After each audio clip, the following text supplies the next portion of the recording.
What's up, y'all? So I'm back with another one, and we are going to be doing another wig reconstruction. This one is for 40 inches. To be exact, I want to say these are 32 through 40 inch bundles. I don't quite remember, but I do know that there is at least two 40s in there, and then a couple other like super long lengths. So this is just my process. I've showed you guys this in other videos. It's nothing over the top. I'm applying the bleach. One thing I can say I made a mistake on is that I was dyeing all of this hair jet black, so I should have dyed my frontal first, because I bleached my knots perfectly even without me doing my developer first, because I noticed that as well. But I just totally forgot. I bleached my knots perfectly, but I bleached them first and then I went in with the dye. So because the knots were so lightened at that point, they pretty much turned back black. Like, they took the color really well, which is a good thing in some instances when you're wanting things to change colors. But in this instance, I didn't, and I didn't think about it until after the fact. I kind of debated with myself before I started, and I thought dyeing would be the best solution. So this is what it looks like after I had already bleached it and then I went in with the dye. You can see the knots pretty well in some spots, and then some spots they're harder to see.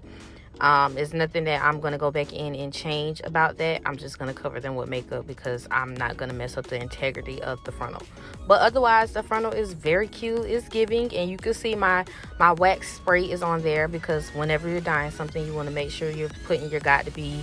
I use the got to be wax spray to be exact, but it doesn't matter what you use. You can use whatever holding spray you have. Just make sure you got thick coat so it's not going through the lace. So this is the shape that you want. That's what I'm doing the point on, and I had already kind of started plucking.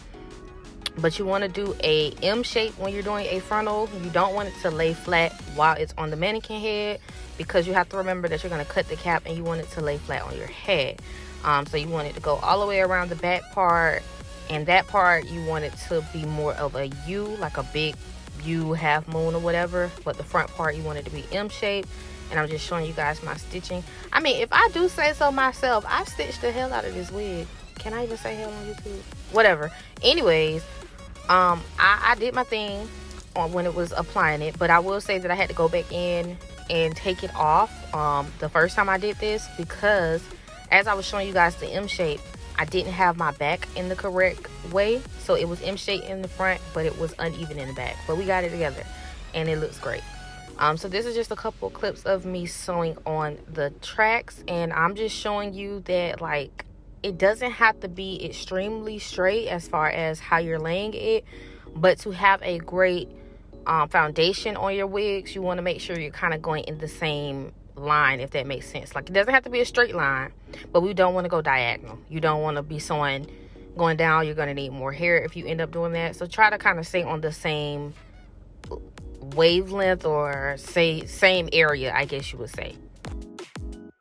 So right here, I'm pretty much showing you my progress, and I only had a little bit more to go. I did use all of the bundles, but I kind of like fit them in, because once I got to this point, I had about 2.5 bundles left. So I ended up putting like a long 32, 34-ish behind the frontal, and then the pieces of the shorter hair that I had that was either 30 or 32, I put them in those middle spots in a more of a U shape. So I stopped going from like temple to temple, and I was just doing the middle because I met in the middle. And you can see it a little bit better here because I'm starting to kind of fill in those spots. So where those lines are on the cap, that's where I started to just do the shorter pieces of hair, because that was what was going to fit there, and I wasn't going to cut into a bundle to get it to work out. So I only had to cut a piece of one bundle, which was, like I said, the one that's right behind the frontal, and I just got it to fit as best as possible before cutting it. So this is our final look. I did not do the baby hairs. I'm not doing it for the video. Y'all are not going to clown me, because I still need work on them, and that's what these videos are about. But I hadn't put in any research on them, so I didn't want to try to do them and they look a mess and ruin the look of the wig. So just enjoy the look of the wig. The little extra hair that's parted out will be for baby hairs, but I'm going to work on that separately.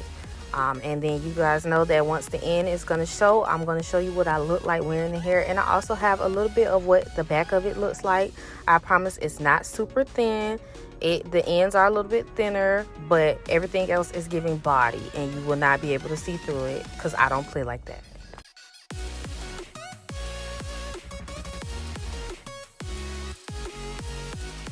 And that's on what? Period. All right, y'all. So I just want to say thank you for watching. Make sure you tune in for the next video. And you never know what I'm going to post. So make sure you're subscribing and liking.